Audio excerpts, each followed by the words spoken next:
Hello, this is Science Cow. This is the second episode in a series on writing C in Windows. Today we are going to install Vim, a text editor optimized for code. First step is to open up your web browser and type in www.vim.org. Then go to Downloads. Go to PC, MS-DOS, and MS Windows and click the top link that says gvim82.exe. This will download our installer.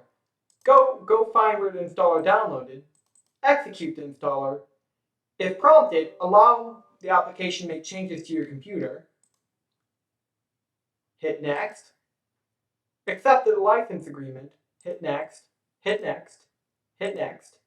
Copy this path. Hit Install. While it's installing, go to the Windows search bar and type in environment variables.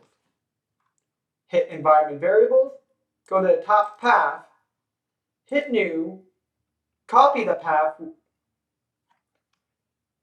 and append backward slash vim82 to the path. Hit OK, hit OK, hit OK. The installation should have finished, and untick show readme and hit finish. Now go to the Windows search bar and type in cmd. Open the command prompt and type in vim. If you see this screen, the installation worked correctly. Next episode, we will be learning how to use Vim and the command line. Thank you for watching. Please like and subscribe.